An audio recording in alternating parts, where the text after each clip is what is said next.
Welcome back to The Developing Doctor. I'm your host, Dr. Ben Reinking. The focus of this show is bringing the heart back to healthcare. Medical training does a great job of making us excellent clinicians, but it takes a lot more than clinical skills to thrive and truly be well in and out of our careers. If we just listen to the noise, there's a lot of frustration inside the medical community right now. We know that. And there's also a lot of frustration outside of it. And one of the reasons that I think that frustration exists is this: we are trained primarily to treat disease and to some extent to prevent it. The screenings we do in primary care are built around that.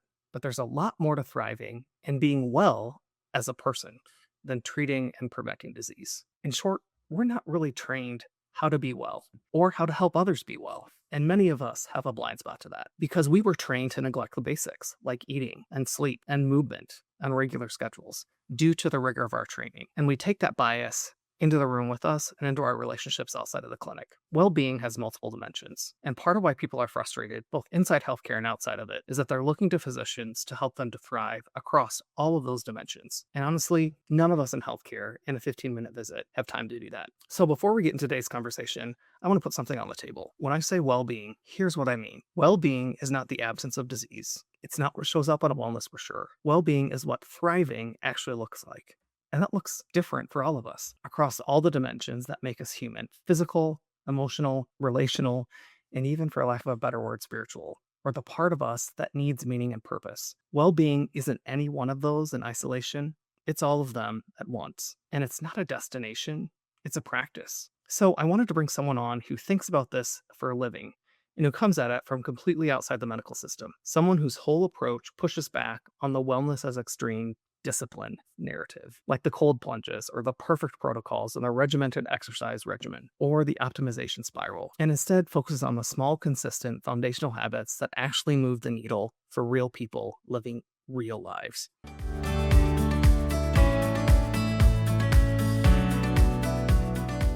So my guest today is Jacob Frederick. Jacob is a well-being coach based in Iowa, and he's the founder of a coaching practice called Intentionally Selfish, which is the name we'll dive into a little bit because I think it's intentionally provocative and probably has some lessons in there that we can learn from. So Jacob, welcome to The Developing Doctor. Yeah, thank you so much for having me on. I'm excited to dive into this today. So I always like to just start with an origin story. So what's your origin story? How'd you get into this work and what is it exactly that you do? Yeah. So I've been in the health and wellness space my entire career, doing a variety of things: personal training, group exercise, health coaching, nutrition coaching. Kind of served as a well-being specialist at the University of Iowa for a while. Each one of those journeys has brought me new lessons, taught me new things, different stops on the road. I've also managed and worked with incredible people too. A couple of years ago, I really started to go down the path of starting my own business. I had always done personal training or health coaching, kind of like I had mentioned, but was interested in taking my own approach and starting to learn what that looks like and how I can help clients see the best success. And that's when Intentionally Selfish started. Kind of the name or the reason behind that, just a little bit. I, as a young professional, was very passionate about, continuing to educate myself, continuing to, kind of do what I could to move up the ladder, for lack of a better term. And I would take on more clients. The challenging thing as a contractor personal trainer or teaching group exercise classes is the most popular times are outside of that 8 to 5 window. So you can get quickly caught into the point of, I was working a full-time job as a fitness director at a gym, but then also doing group classes, also doing personal training, which most of those fell out of the 8 to 5 hours, and then trying to go back and do more schooling or more certifications, and my mindset was more and more and more. And unfortunately, that led to the point where I started to struggle out of it. My clients didn't see the best version of me. I wasn't giving them the best version of me where they could see better results. I just wasn't finding as much happiness in my own personal life. I started working out a little bit less as a personal trainer and group exercise coach. And, it was at that time when I kind of fell off and, went through a little bit of like depression and kind of lost myself a little bit, that I realized there's really nothing that we can do better for ourselves than practice and take care of our own well-being. And that's kind of where Intentionally Selfish came from. My turning point in starting or kind of getting to that name was, listening to Cam Newton, who's a former NFL quarterback, on a podcast. And he referenced, which I've heard now, multiple different people reference this analogy, but when we're on a plane, before you take off, they say, in case of emergency, put your mask on first so then you can help other people. That's a good way to think about how we need to live our lives. As a society, we tend to push everything we need to do down or on the back burner, when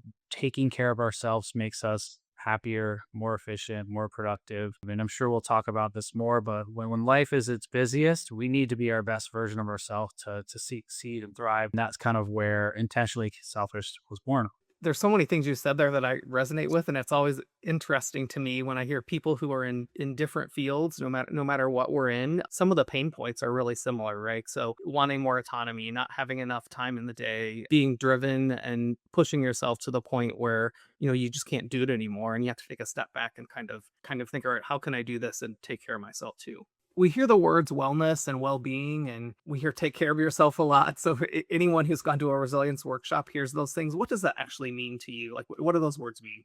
It's a great question. And honestly, it's something I like to ask clients that I start working with in the beginning is what does being well or what does being healthy actually mean to you? And I think it allows people to step back and think about different goals than we usually think about when we get into, exercise habits or nutrition habits. To me, I want to make sure that regardless of what comes my way in life, I'm able to respond from a calm perspective. And I also want to be able to live the life I want to live without limitations for as long as possible. So, I was actually just thinking on a run the other day. I have a 1.5-year-old and I was pushing her on a run and I was like, I want to be able to do this for her kids. So when I get older and hopefully I'm lucky enough to retire someday, I want to be able to still go snowboarding or I don't want to work. And this is something I reference a lot in presentations. I don't want to work for 40 to 50 years, save all of my money and get to the point where I can't have fun with it, where I have to spend it on medical expenses or, I'm restricted on my movement and what I can do. So what I kind of like to live by as far as being well is being present in each day, living your best day for as long as possible. And for me, that's making sure that I do certain things that I can enjoy, movement, nutrition, gratitude. Those things are beneficial in our day-to-day lives, but also they pay a big benefit down the road as well.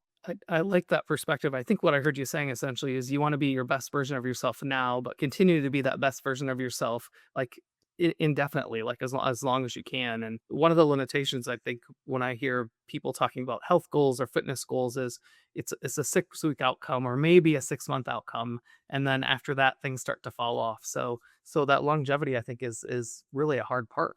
Yeah, absolutely. I'm sure we'll talk about this in a couple of different ways today, and that's one of kind of my core philosophies with my coaching style. I kind of specialize, or what I would say I start most clients on is what I call foundational well-being coaching, and with that, I don't really dive into a whole lot on like workouts or specific nutrition goals or anything like that. We start with foundational habits that help us see success long term. It comes up wherever you're at in the health and wellness space, the terms like, I know what to do. I just, I don't do it. Or, I don't have enough time. I've seen success, but I kind of go up and down and in and out. And I think we can unpack this a little bit more whenever the best time is. But our well-being, our modern world has a lot of tools that can really help our well-being. There's never been a time where we have more available to be well, but there's also never been a time where we struggled more. And then the truth is our modern world actually can be very challenging as well. We're decision fatigue is very, very high. We can be disrupted or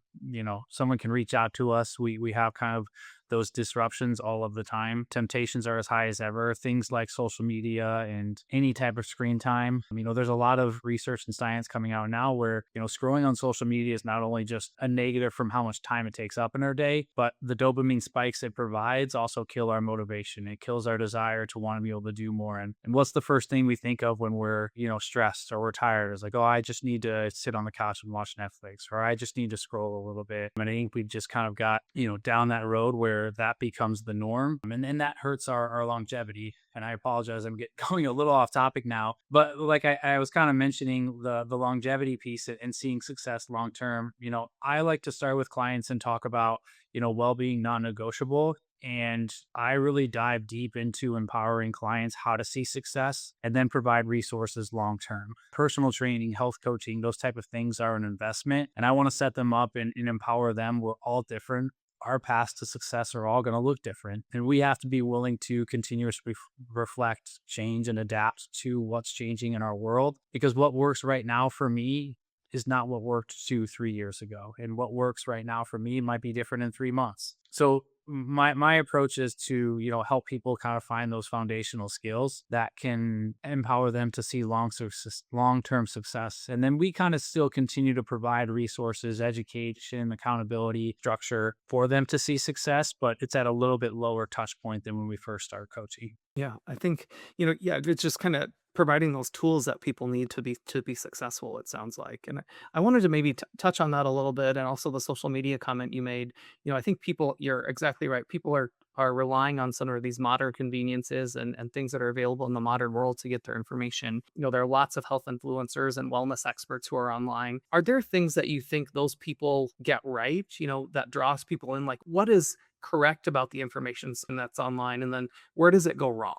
Yeah, this is a great question, and I feel like we could talk about this for a while. Yeah, absolutely. I think there are a lot of things that the health and wellness space or fitness influencers, if you will do get right. And obviously, depending on who's out there, you're going to get different content. But there are a lot of things that maybe can be challenging from, looking at in my kind of overview of the health and wellness space is, it's very, very profitable, but it's not overly successful. And if you just look at the numbers, not only from a chronological disease standpoint, but burnout, stress, loneliness, financial well-being, like almost across the board, we're struggling more and more. And I think maybe the challenge is what's attractive and what sells well is not the best approach for most people. Making kind of drastic changes or falling into somebody else's structure can bring about quick results, but it's ultimately not going to give us the tools to see long-term success. I always tell clients I would rather have somebody start a journey of weight loss and really struggle in the beginning than to be perfect, because I know that person that loses 2 to 3 pounds every week and they're able to follow whatever plan they set up perfectly isn't going to have the tools to be able to learn to adapt when things don't go right. And I think that's important because we're not going to be successful in all that we want to do with our well-being. One of the terms I kind of like when we think about like what the fitness influencer space gets right and gets wrong is, I think it's easy to push very specifics, but at the end of the day, we need to make sure we're elevating the right things and not trying to major in the minors. And what I mean by that is like there's supplements out there that are maybe beneficial for some people to take, but let's make sure that we're hitting enough steps in the day, that we're sleeping enough, that we're, strength training, that we're getting more than 2 servings of vegetables in the day. So I think from the fitness influencer or kind of our spaces, wellness people, really making sure that we're elevating the things that are truly meaningful, food diversity and eating more protective foods. So things like fruits and vegetables, making sure that we're really, really locking in those things. And then we can start to kind of figure out what little tweaks we can make to maybe be a little bit more specialized with different macros or different supplements or, kind of perfecting our workout plan. For most day-to-day people, we need to just make sure that we're doing those kind of simple things really, really well most of the time. And a lot of those kind of smaller underlying things that are easy to market, maybe aren't as important to focus on. Makes sense. I think that maybe where when I've talked to other people about this, you seem to differ a little bit in that you really do focus on the foundational pieces, right? So it's not like you're going in and recommending a supplement or this big diet change. And kind of revisit those pillars for me a little bit. And what are the core things that you focus on when someone sits down for their first coaching session with you or their intake? What are the things that you really hone in on during that session that you think are so important? Yeah, for me, it's important to be very client centered and to truly understand what people are trying to achieve. But again, there's a lot of things that I do intentionally to empower people to see success on their own. I could easily give you a diet plan that you could, a client could lose a lot of weight on fairly quickly. And I could provide the meal plan that they need to follow, what recipes to do exactly. But again, what is the client learning? I can't do that for them forever. Instead, maybe I could ask questions to figure out where they, maybe want to try a new recipe or what maybe sounds good for them in their meal plan or what's one small area of improvement that they want to work on. So that client-centered approach of understanding what their day-to-day life looks like and where we can get started. But kind of talking about the foundational pillars, one of the things that is important that we kind of shift our mindset on is some of the things that we've already talked about already, the yo-yo dieting. Like I'm going to go all in and try and do everything perfectly. And then, maybe not see success and turn everything off. So to start, I really try and challenge clients to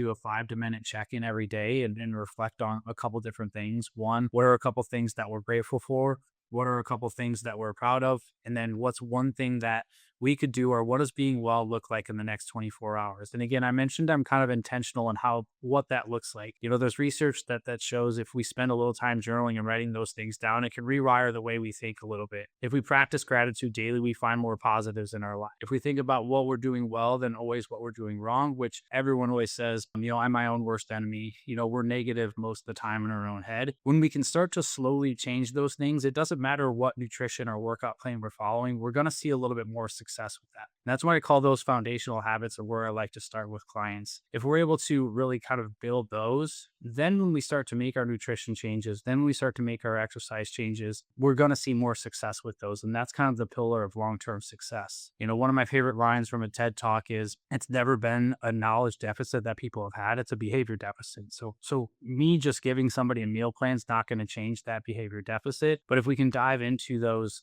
foundational habits, again, journaling, thinking more positively, gratitude, those are some of the main pillars. Those things, again, help us see success then longer term. And then we look into some of the other things our modern world does. We're constantly on our phones. Can we make sure that our phones are sleeping longer than we do? What I mean by that is, don't get on your phone first thing in the morning. Try and have an hour before you go to bed. Fast from your phone for 2 to 3 hours during your workday so you can get more things done, that you're not constantly working outside of the workday as well. And then I think with the rise of Netflix and streaming and social media, like, we as humans are created and thrive when we connect. And doing more things to connect socially and to chase experiences that are truly meaningful is just kind of more of those foundational habits that, again, I believe if we have more true connection with people, we're going to see more success with our nutrition plan, with our workout plan. So I like to start there. And then I start to understand what the client looks like, a little bit more about their life. And then when we move into the nutrition and movement pillar, it makes a little bit more sense for me to be able to ask the right questions. And I think the final thing that I'll mention about kind of that starting journey, and I mentioned that I'm intentional about some of the things that I ask clients to do to help them see long-term success and to build that strong foundation, is rethinking the way we think about health and well-being. So, like, a lot of times we think like, oh, well, I want to lose a little bit of weight, so I'm going to go on a walk so I can burn more calories. But if we shift our mindset a little bit and realize all of the things that walking does for us outside of burning additional calories, we start to be able to see maybe a little more success in wanting to do that more. Walking is going to ultimately make us happier. It's going to shift our mood a little bit. It's going to get us thinking a little bit more freely, more creatively. It's going to help our production, maybe make us that afternoon slump that we go in. What if we went on a 10-minute walk after our lunch and then went into our afternoon? Could we getting more done? And a lot of these things that we've kind of mentioned fall back into what we talked about a little bit earlier. And like, everyone says, well, I don't have enough time to do a workout. I don't have enough time to do this. But if we start to make some of these changes where we can be more efficient, when we're thinking a little bit more clearly, when we're more productive, then we kind of make our own time. So as a coach and coaches that I work with, I say we're almost detectives to figure out how we can help people get more done in a day more efficiently. And when we're feeling better, again, if you're going into the busiest week of your life, you're probably not going to want to use a computer from the 1980s. You're going to want something that's up to date with today's world. That's kind of how I think about ourselves, right? Like, we want to go into our busiest week ready to thrive, ready to handle challenges. I mean, that's why it's so important that we do take care of ourselves and practice those foundational habits. And I think, as I think about the foundational habits you talked about, so, journaling and gratitude and what's one thing you're proud of, really, in my mind, all of those things are just creating awareness, right? And so awareness of what's important and what you're thankful for. And so many of us, especially I think in the healthcare field, are just so used to the grind, and we have the schedule and we put our heads down and we grind it out, that we lose track of what's important and what we like. And I really like how those pillars really, and it's hard to sit down with someone and say, hey, what's important to you, or what do you value? I mean, that's a hard question to answer, surprisingly, but some of the practices that you're talking about allow people to recognize that by doing the activities that you're talking about, I think. 100%. Along with kind of my foundational well-being coaching, I have a 60 to 90-second mini lesson that people can listen to or read. And I bet in the 28 to 31 days of those lessons, if you pulled what word was mentioned most, awareness is probably one of them. I talk a lot about like kind of the why behind these lessons. And it's not about being perfect, but it's about building more awareness to not only how we can see more success, but just like you said, how we can find, more joy in our day and discover really what is meaningful to us. I also think the more that we do and see success with that, the more that we notice we do have in our life. I mention to clients all the time, when I practice gratitude a little bit more, I just notice these little moments in my day that are meaningful, and they're the silliest small things, right? But that's such a powerful thing that makes each day so much better as well. Yeah, and a gratitude practice was the first thing that the my coach that I worked with initially asked me to do, and I literally walked out of the room thinking that this is the silliest thing I've been asked to do in a long time, and it works remarkably well. So I Yeah. even went back a couple weeks later and said thank you for having me do this because it does create a small mindset shift that makes a big difference in your day. It's kind of one of those things too. I reference this a lot. Like there's a lot of ways that we can move our body and have it be successful. And us as humans, we're very diverse and what works best for everybody and what we enjoy. And the same thing nutritionally. Like there's for as long as we've been around, there's been very different diets that humans have eaten and been healthy with. But nobody's really gonna argue that, not being grateful is a benefit, right? So Yeah, yeah. it's kind of some of those things that we know practicing gratitude is very beneficial. It does kind of seem silly and small, but when you do it and you try and kind of do it consistently, and the more you do it, the more benefits you notice too. Absolutely. I want to pivot a little bit and talk a little bit about the healthcare space. I know that you've coached, people in the healthcare space, whether it's physicians or nurses or therapists. What is it that you notice about people in healthcare that you think makes us prone to being good at taking care of others, but not so good at taking care of ourselves? Yeah, it's a great question. And I'll be transparent in saying, like, I think it's one of the hardest industries to be well. There is a lot of barriers and there is a lot of challenges that you face in the healthcare space. But that can either be, something that's an excuse and we allow it to not help us, or we can look for ways to kind of improve. There are plenty of people in the healthcare space that are thriving, that are taking care of themselves. And I think you kind of mentioned, part of it. I think when you get into healthcare, a lot of it is a grind. And sometimes it's just, I'm going to put my head down and go, and I'm going to push through, and I have to work these long shifts. And that, with our modern world, which we've talked about, just kind of adds, a two-sided approach that's very challenging. When you've worked 3 12-hour days or a long shift, or you're working nights, kind of all those challenges. And then you get off in the temptations of Netflix, or the temptations of, just scrolling on your phone endlessly are there. That can be challenging. And I think that's a very hard thing. I think it's worth mentioning that, having time to watch Netflix, or to maybe scroll on your phone, or to get food out that's kind of on the go. All of those things are great and I do think beneficial. But typically when we do or watch Netflix every single night of the week, or we're scrolling on our phone, most of us kind of get to the point where we're not even present in that. I think using those things as a tool for recovery, like just watch a show and don't scroll on your phone at the same time. Like really lean into the show, be present with what you're watching, enjoy it, make it a special occasion, right? Like be something that you do with a friend or talk about it.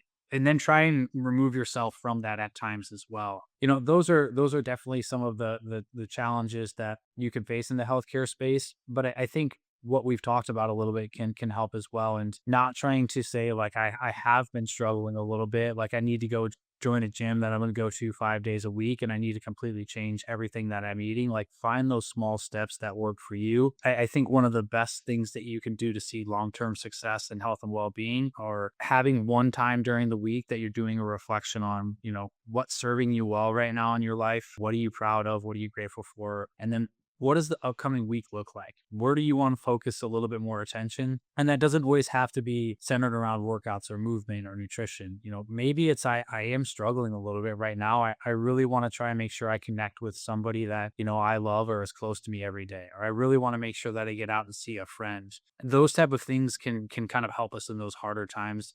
And I think just knowing what your everyday life looks like and your week to week looks like as well. Some weeks it might be, about just trying to go on a walk when you can. For a lot of healthcare clients that I've worked with, if you're working 312s or something like that, let's focus on things that we can kind of have to fuel our body during those days. But then let's also focus on maybe a lighter approach to movement, just walking a little bit more and figure out how that works for you. And then thinking about your days off as well. So I think having a plan and then just spending some time reflecting on what works and what doesn't. And I think that's kind of the final point, is be open to things not working and learning from it as Hmm. well.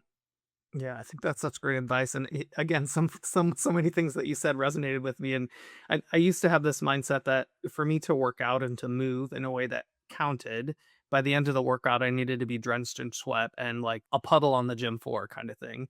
And it took a long Yeah. time for me to shake off that mindset that that was the only way to move. And sometimes walking the dogs for 30 minutes or an hour at the end of a hard day counts as movement and is just as important as those hard workouts when you can get them in.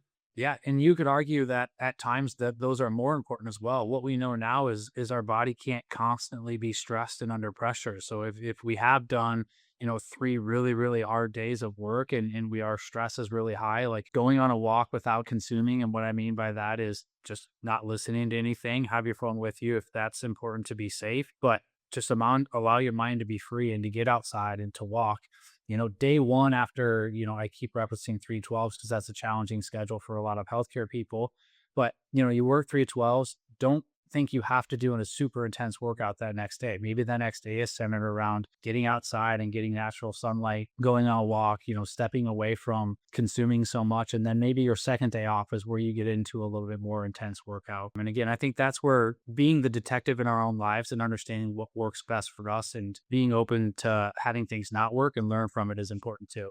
I wanted to point out kind of something that I've heard you talk about. So I think earlier you mentioned, loneliness being a problem, and then with the social media and the scrolling and the Netflix kind of being solitary activities. And I've noticed from some of the events you put on in the community, whether it's a pop up at a local shop, right, with fitness gear, or a workout, or a get together at a local outdoor kind of venue. It seems like community is a big part of what you coach around and what you emphasize. Can you talk a little bit about why that's so important?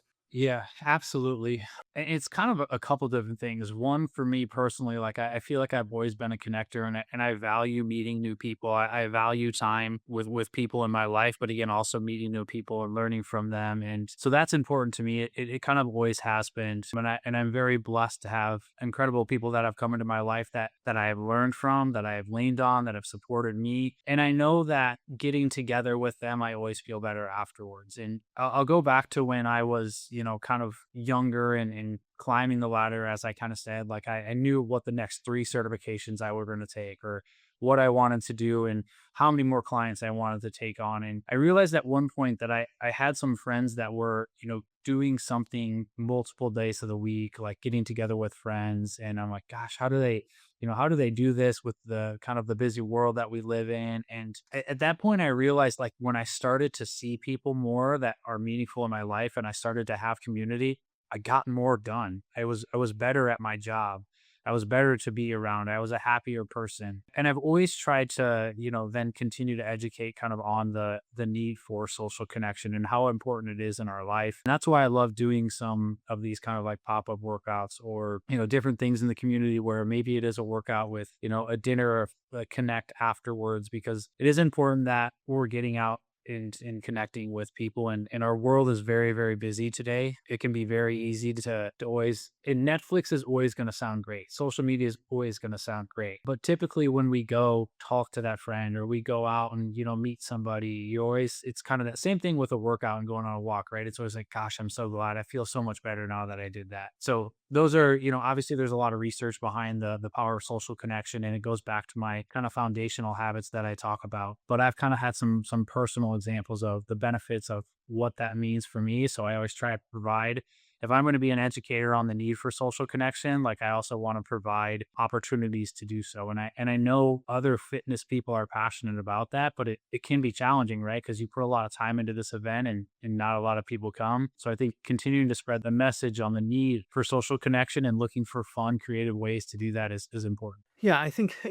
sometimes, especially in healthcare, we're sort of trained that you can't ask for support, right? It's bad to reach out to other people for support, or not bad's not the right word, but there's a hesitancy to reach out to other people for support. And I think sometimes these community events also are a way to get support from people just simply by being around other people without actually asking for help, right? But it's a way that Yeah. other people can contribute to your well-being, and you can contribute to other people's well-being just simply by being present.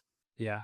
Absolutely. And I think to that point of what you mentioned, right? Like it gets a little bit easier to maybe ask for help when you have a stronger connection with someone and when you've done more things. And I think organically, the more that we connect, the more that we find connections for certain things. Or, maybe you get a question that you didn't even necessarily ask, but somehow organically the conversation went that way. And again, I think that's just another underlying reason for the importance of social connection is you build deeper bonds with people that you, like I mentioned, like I've had a lot of people in my life I can lean on or I can reach out to and I feel very comfortable and the list keeps growing, which is great and amazing. So I think that's important too.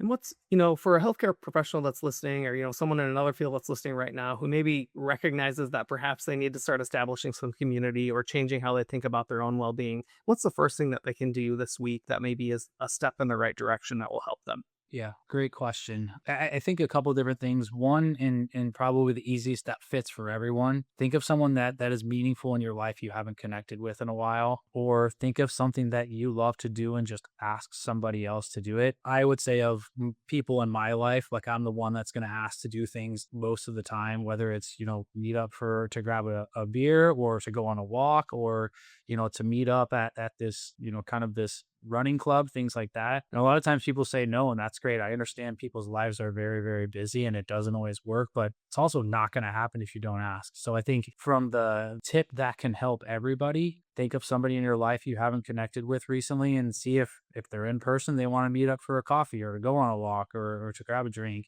And if they're not, again, use our modern world as advantage. FaceTime them or set up a Google Meet and kind of connect on past experiences or catching up. And then to play detective in your own life a little bit for kind of another maybe more push goal, think of something that you enjoy fitness related and research to see if there's opportunities to do that for free or part of a club. So, this summer or coming into the summer, I've made it a goal to try and run a little bit more. And I want to try and do that in community. And I've, discovered 3 different run clubs in this area that I never knew existed. And so that was cool. The first night I went to a run club, I showed up and there was another couple there that had a 2-year old. And that was fun, right? Like I got to meet them a little bit and hopefully I'll be able to go back to that and meet them a little bit more. And to see other people out is important. Maybe it's a pop-up yoga class. Maybe it's, somebody speaking on mindfulness. There's so many things out there in our world and ways to be well. We just have to be willing to look for it a little bit. Ultimately, it's going to be a little bit uncomfortable maybe going if you don't know anyone. And you could have the mindset like, well, what if I don't talk to anyone? Or what if this isn't for me? But you could also have the mindset of like, what if I meet my best friend at this opportunity? Or what if I find something in this opportunity that I stick to for a really long time? And I think, again, not to continue to go back to this, but that's how, if we can kind of shift the way that we think about these type of things, we're going to find more opportunities. We're going to discover what's best for us.